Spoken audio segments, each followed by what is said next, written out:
Everyone has a story. They just don't always have a place to share it.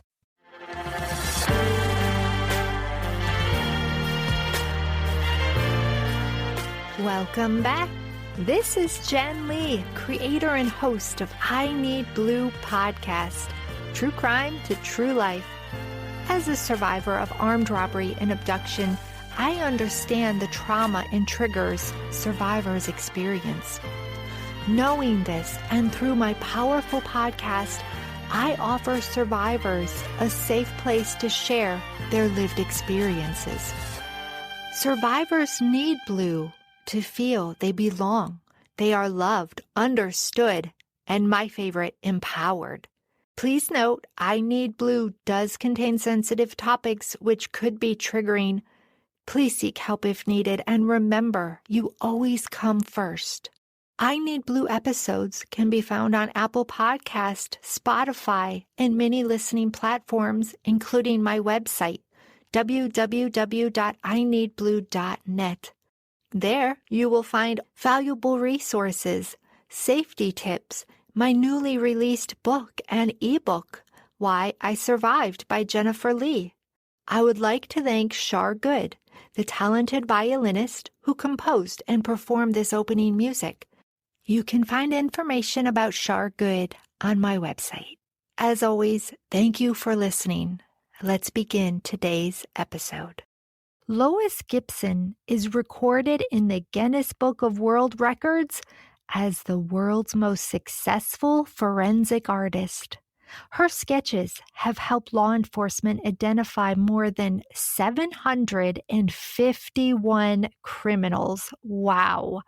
She drew the first forensic sketch shown on America's Most Wanted, which helped identify the suspect and solve the case.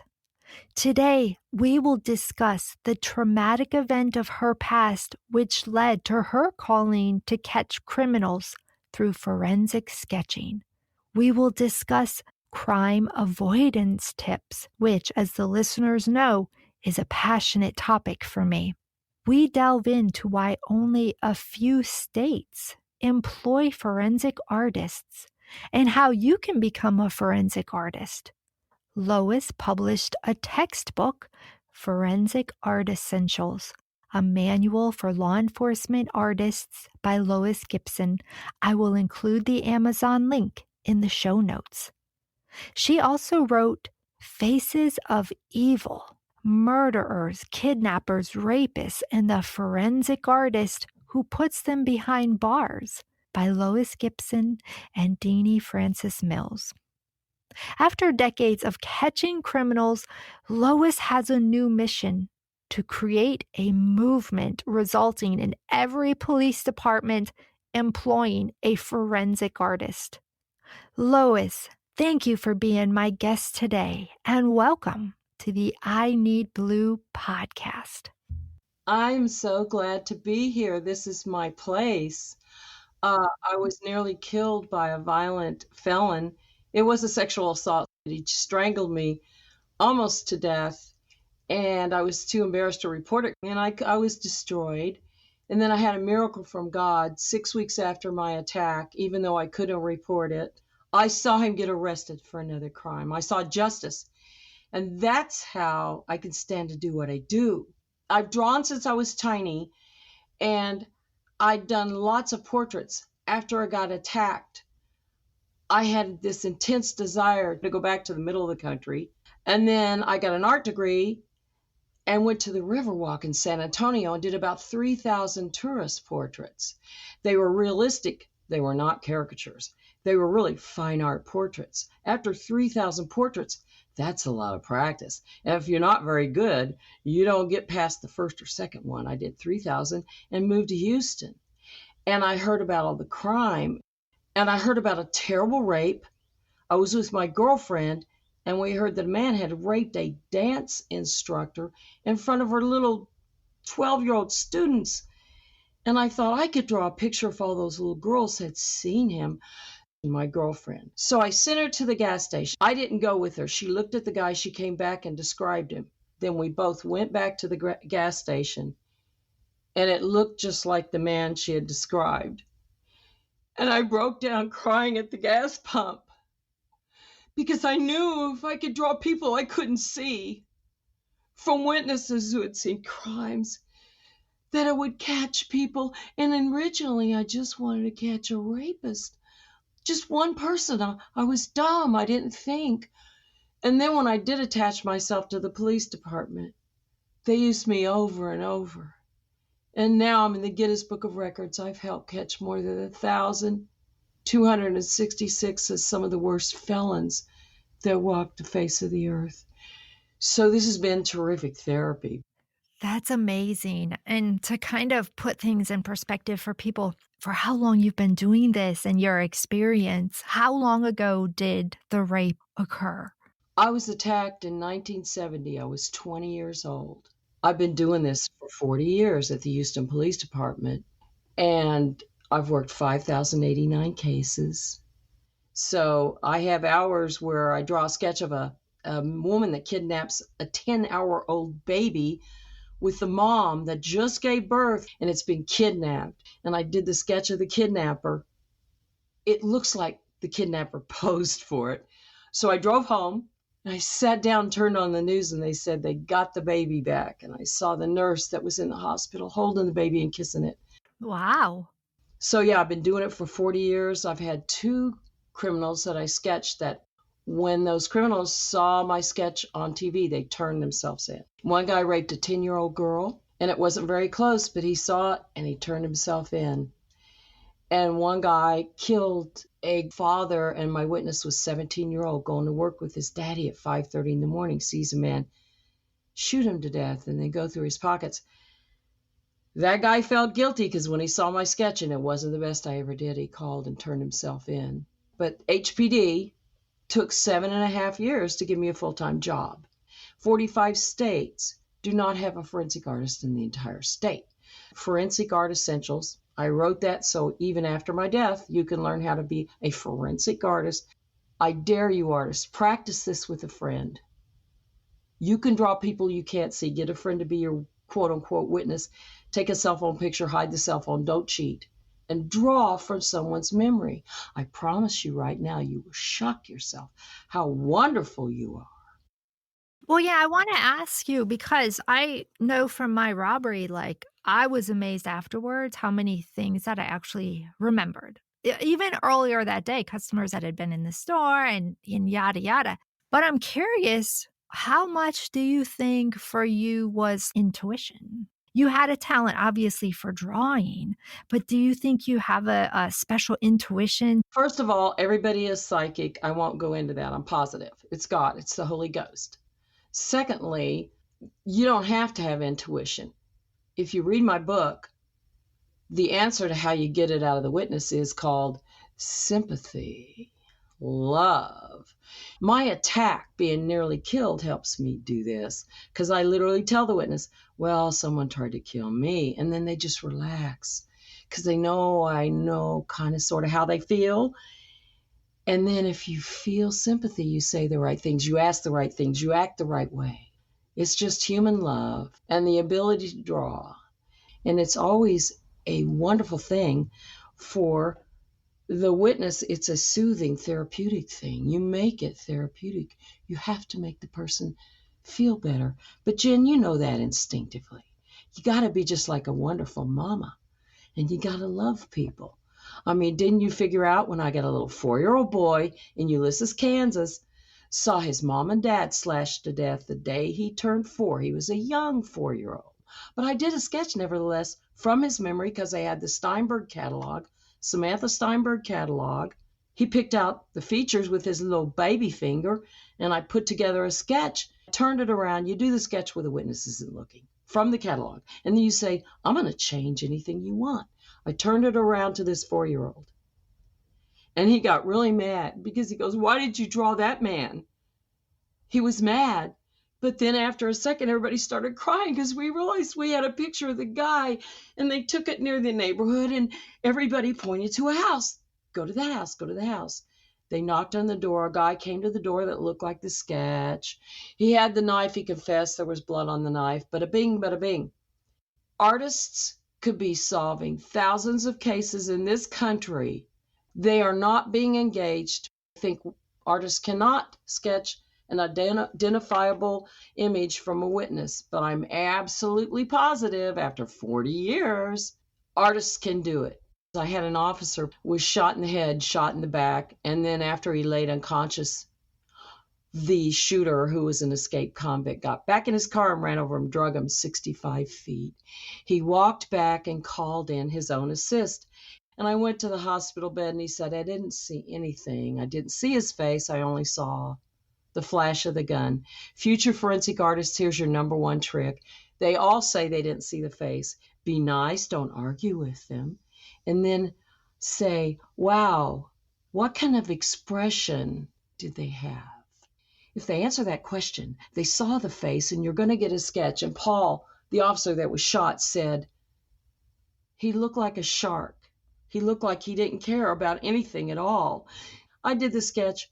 A man was arrested for shoplifting a chainsaw from Sears. 2 days later, 2 guys at the jail thought he looked like the sketch. They had a voice lineup or a video lineup in Paul's hospital room and he picked him out. He got tried and convicted. And they went to the parking lot where the attacker's car was. He got life. What was your most memorable drawing? I did the first sketch for America's Most Wanted. It was Opal Zachariah's murder on Chantilly Lane. And my witness saw him jump over a fence and looked at him. And then he jumped back over the fence because he didn't realize she would be there. She gave me a sketch. They got an immediate tip, the detectives, but for 2 years, they were looking for Dang Lee. What about this tip? We can't find him. He goes, no, you got the name wrong. It's Lee Dang. And they found him immediately. And they solved it from my sketch on America's Most Wanted. That is awesome. Was that earlier in your career? That was really early in my career. That was before I got a job. It took 7.25 years for law enforcement to get a job, even though every third sketch would solve a crime. And scientifically, there's been a study in the Forensic Journal. Officially, it's 31% of the time, even in the worst circumstances, your sketch artist is going to solve your case. In Kansas, I have about 95 to 100% success rate. They fly me up there when they have bad crimes, and just in Kansas alone, I've caught 4 serial killers. Get a sketch artist, Kansas, full time. The whole state, Colorado, everybody does not have a sketch artist. Chicago, you should have a sketch artist available for your crime witnesses. I have a question for you because, I mean, there are obviously times where you have just brought in that missing piece for them to solve the case and get the criminal. Have you been threatened by any of them? No, that's so sweet. And I don't live in fear. And to tell you the truth, the fear would be probably judges and officers and DAs. Even the crooks, I've seen them in court and they look at me. It's like, no, I'm not afraid. I won't be afraid. I know you're not afraid, but that doesn't mean somebody won't send you a letter to be like, watch your back. They're a criminal. Obviously, they don't care, right? That's why they are in court and in jail. True. But you're thinking like such an organized person. Most people think, oh, they're so organized. Nah. Do you realize almost 100% of the crime victims think they're going to come back and hurt them again?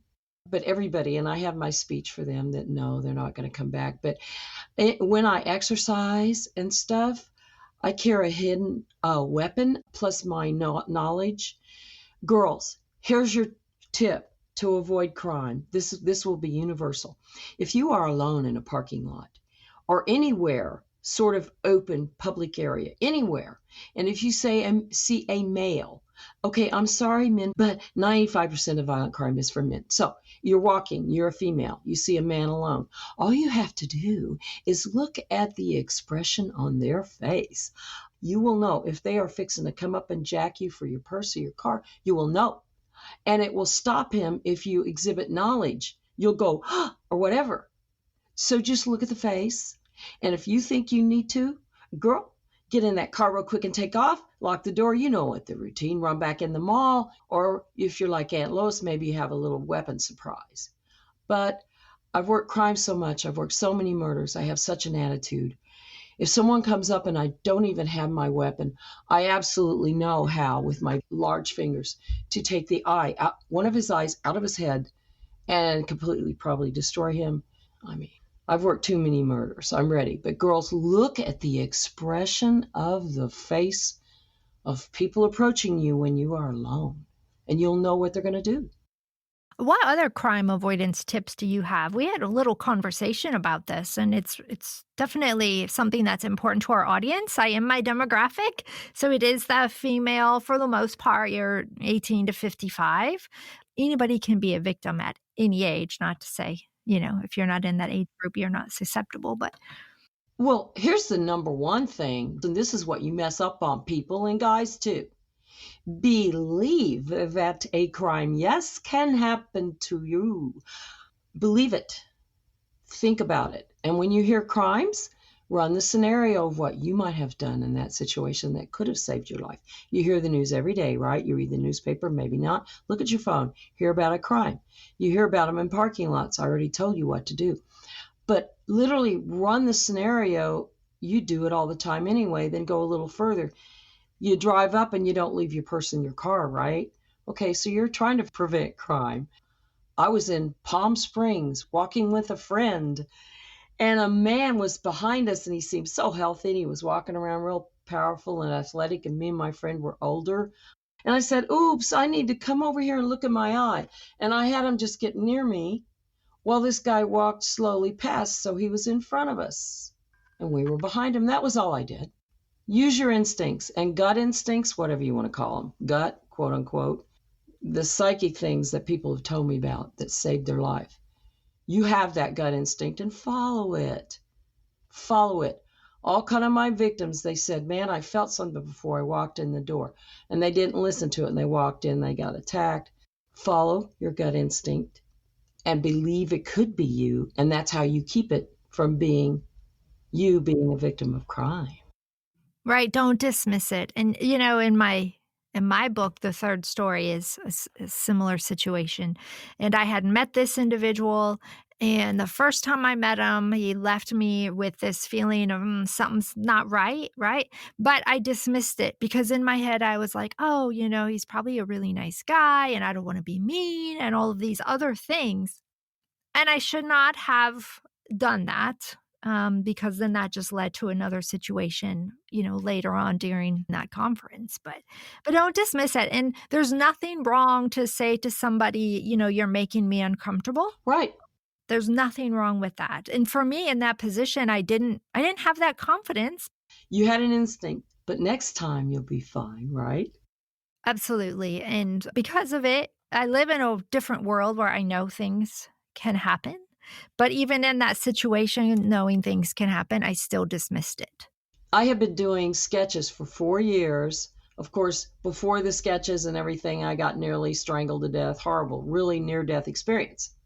So I've been doing sketches for 4 years, and I told girls that were attacked, especially, you'll know, I told them the parking lot, the expression in the parking lot, okay? So after I had my baby who was 11 months old, I'm shopping, and I saw a guy's expression, and I had 4 seconds to get ready, and I was right. He walked up, and I was ready emotionally. He put a knife in my face, and then he put it down on my stomach. He says, get in the car, and everything will be okay. 11 years before I met him, I knew, do not get in a vehicle or a house or any area. He says, get in the car, and everything would be all right. So I had ankle strap high heels.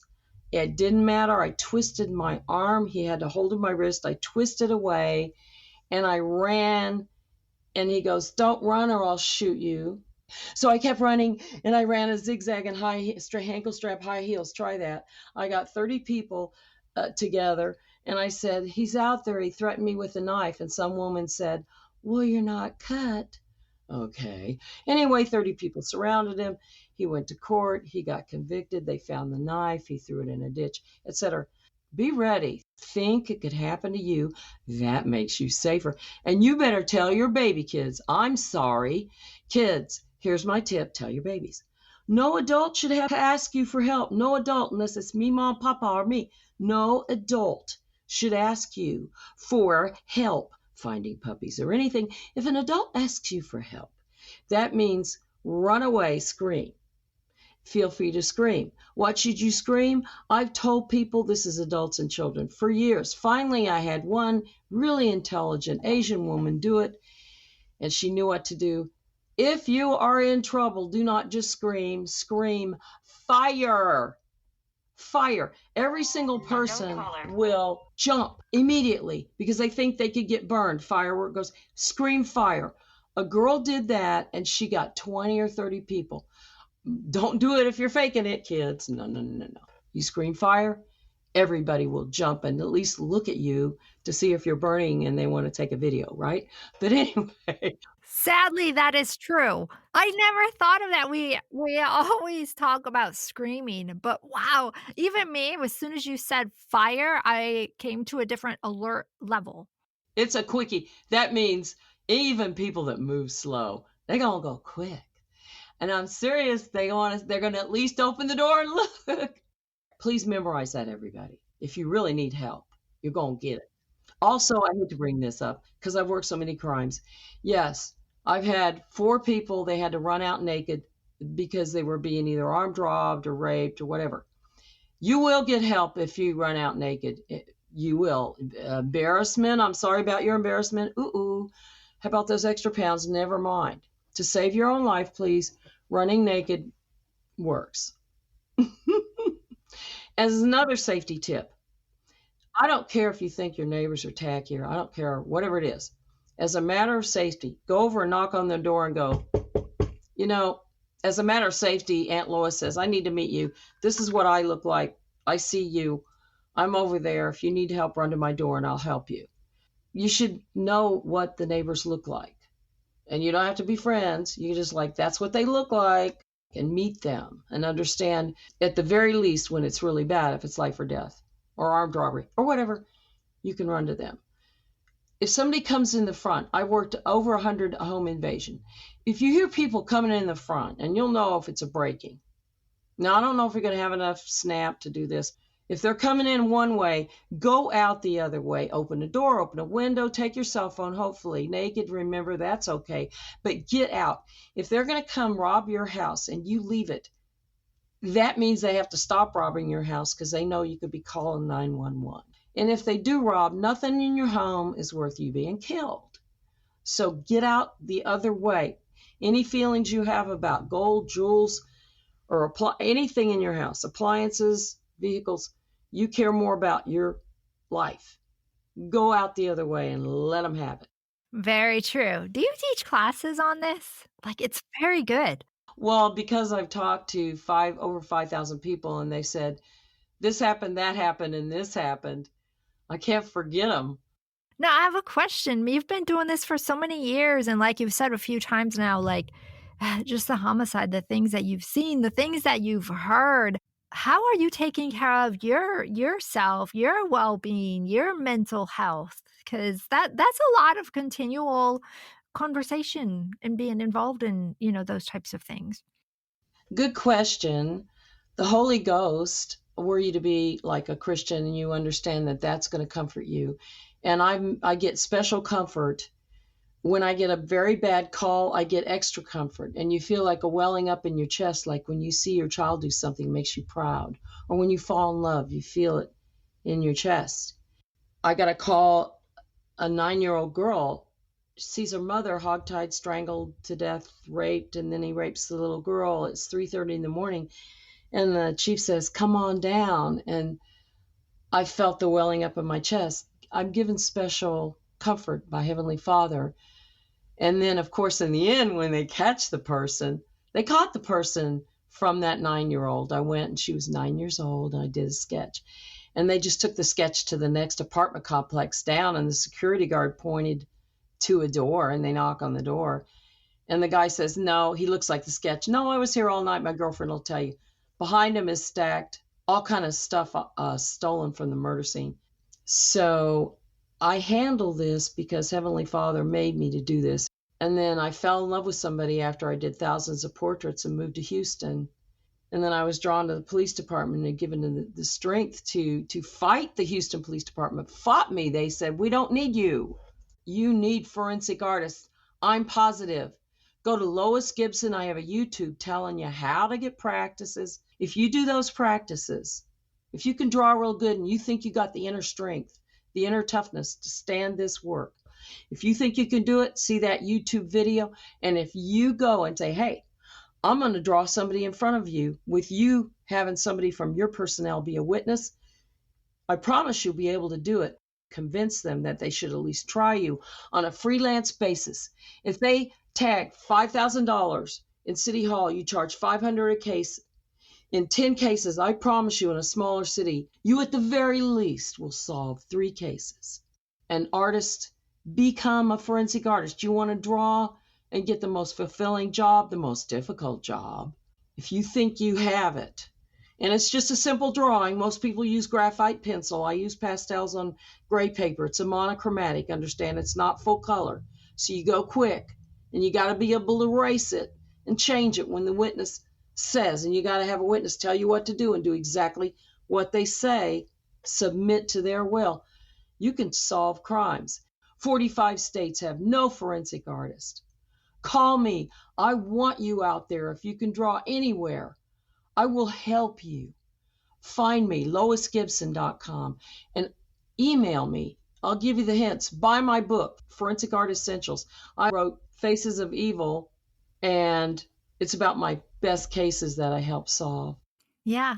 You're very confident in your approach when it comes to law enforcement. I know, like in our conversation as well, you're like, we need them, even though you have this frustration and this mission over here because you know that they're needed. Tell me from your perspective and your experience why we need our law enforcement. Hey, Jen Lee, thank you to bring me back because I got my one bone to pick with them. I want to tell the public, if you think that you should not like law enforcement, you just don't know one of them, or you met one you didn't like because you were speeding. They have to be so strong. In 1 year that I read about, there was over 6 million interactions with law enforcement and public. It could have been a ticket or whatever, arrest, whatever. Look, 99.9% of the time when you're with an officer, all you have to do is follow their orders because that's actually what you have to do.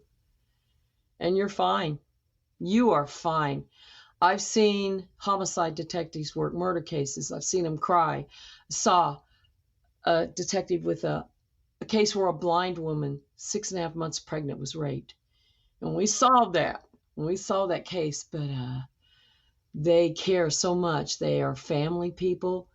And this thing with hating your police and defunding, the biggest mistake in the world. And if you think you want to hate police, they've had police since Roman times and since before 4000 BC, 6,000 years.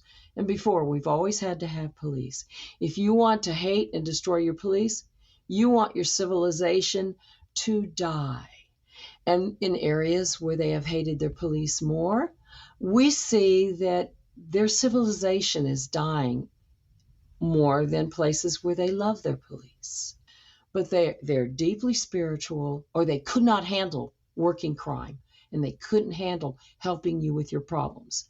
They are superior in personal toughness and in spirituality, or they would all commit suicide. When they work murders, and you could see the woman's hands up with cuts across where she tried to fight the knife off before it hit her chest 20 times. No, they are spiritual and they care. Don't ruin your own city and your own area and your own life by hating cops. Cops are you. Love them. Love yourself. Love your city.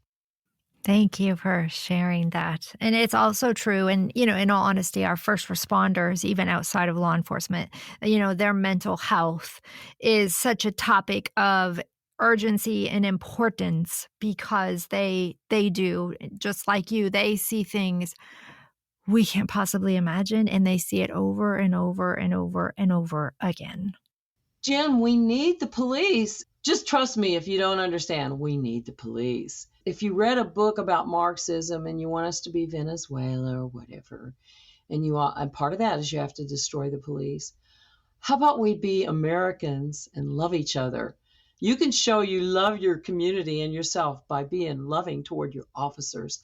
And who doesn't love firefighters? No. Cute, cute, cute. Yes. Has your laughter been part of your coping mechanism of dealing with the because you're funny, like Okay, officially, I am. I am the funniest person if you've almost been killed. I cover it in my book. The holy grail of a great interview is to get the witness to laugh. I have witnesses obviously have been through the worst thing in their life, and a whole bunch of them have said, because I do know how to make people laugh, they have said, these witnesses, wow, that's the first time I've laughed. did Houston PD get another forensic artist once you retired? Yes, I worked real hard and with great spirit.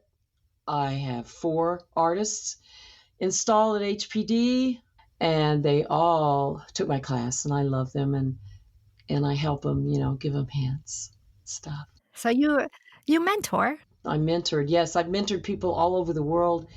I started somebody's career in Israel, Romania, Portugal, Brazil. There is no forensic artist in the entire continent of Europe except for in Germany. Britain, no forensic artist. No, they'll try to say, oh, we do this, we do that. I don't call it if you get a computer. That's not it. That's not it. You have to have a human being listen. Computers don't work, by the way. Somebody out there, their brain's going, ask her if computers work. That computers don't work, okay? So do it by hand, artists. If you can draw by hand, you can do this. You just need the Samantha Steinberg catalog, and you can do it from a witness memory. I'm positive. Yeah, and I'll put these links in the show notes so people can easily find them. So, aside from mentoring, what do you do in your spare time now? Well, now I'm doing the most exciting thing in my life. I'm so happy about it. I'm doing paintings of the men who died at the Alamo in the Battle of the Alamo in 1836. And there are no photographs of them, but I have taken descendants photos and extrapolated the main features, and this does work successfully. And feeding into that is my forensic art. Being able to do that is because I was able to successfully facially reconstruct skulls with only a skull. I've successfully done faces, so I have a deep understanding of the face. And then I do age progressions.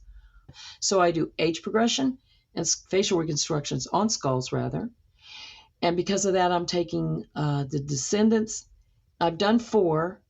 On my easel right now is William P. King. They think he was 15 and maybe died the day he turned 16.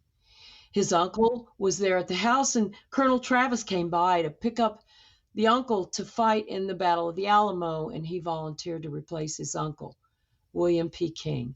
And he died at the Alamo in 1836. So they're hanging in the museum behind the Alamo, which I need to bring up as air conditioned. If you're in San Antonio, you go to the Alamo, and then you go behind it, the air conditioned building, and you can see my portraits. They have Lois Gibson at the bottom.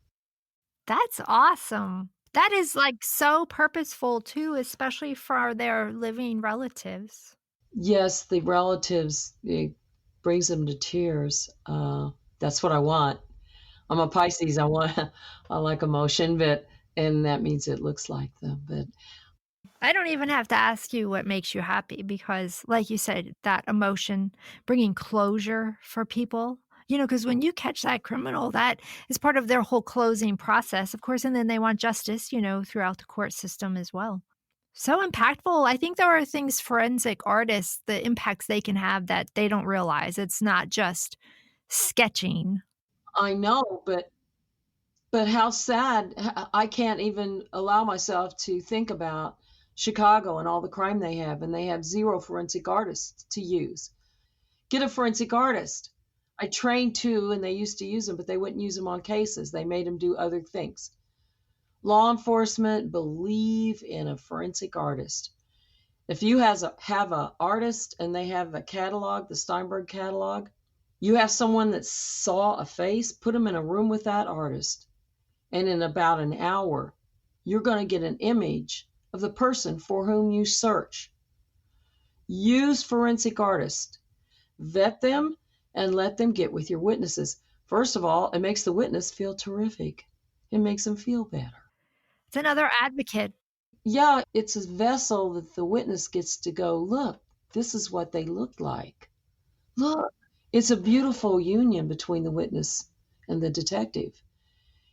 Before I die, I want to make this happen. People, we need forensic artists. Contact me if you can draw. I will guide you. It won't be hard. It is not complicated. It's simple. And you can catch criminals, witness memory sketches that can help solve the case. I'm positive. In closing, I was going to ask, so what does it take to be a forensic artist? But let me tell you what I heard.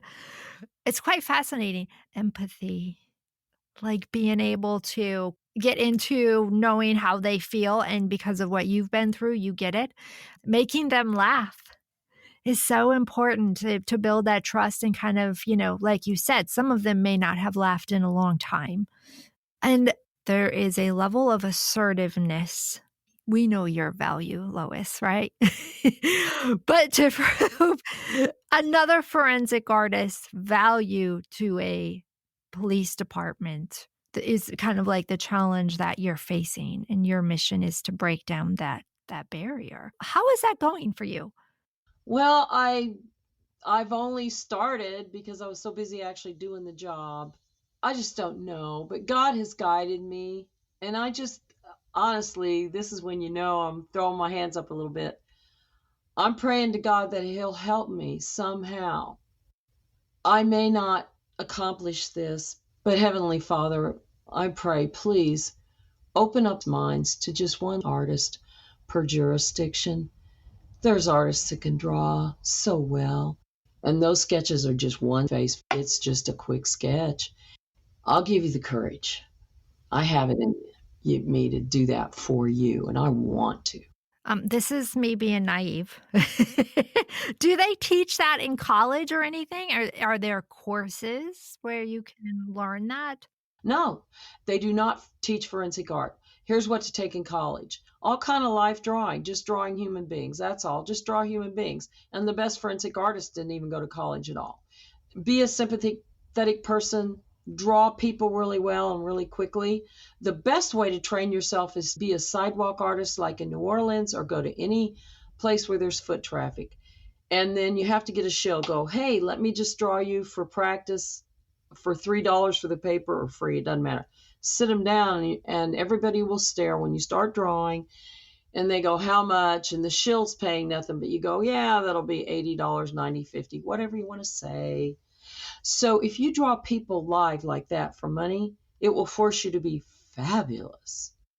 Somebody in New Orleans that did portraits like me, he pulled me aside and he bought me a beignet and a tea. And he said, this gives you the ability to love people. It's a giving profession. Do portraits, people. It's also the most painful. Come on. A lot of artists don't want to do portraits. Go ahead and jump in there, people, and do portraits. Have the courage to do it. But there's people out there, they already got the talent. This work is pure passion and drawing. Is there anything you want to add before I do my closing? I'm not kidding. I'm going to try to live as long as I can, and my goal before I die is to get forensic artists in all 45 states that do not even have one in the entire state. Go ahead and give your contact information right now. LoisGibson.com. Lois. Superman's girlfriend, Lois. Lois Gibson, common spelling, Gibson.com. Or you can just Google me. Awesome. And your books are on Amazon, so we'll include the link for that. I guess I can go to your website then to get your email to contact you. That'll be fine. giblois at comcast.net. giblois at comcast.net. giblois at comcast.net. Yeah, email me. How do I be a forensic artist? I don't care where you are. Alaska doesn't have one, people, okay? We got artists in Alaska. Call me. Awesome. Lois, thank you so much for being my guest today on the I Need Blue podcast. Oh, Jen, thank you. Thank you so much. You're so welcome. Absolutely. This is Jen Lee with the I Need Blue podcast. To find all of my episodes and everything you ever needed to learn about I Need Blue, you can go to my website, www.ineedblue.net. And remember, you are stronger than you think.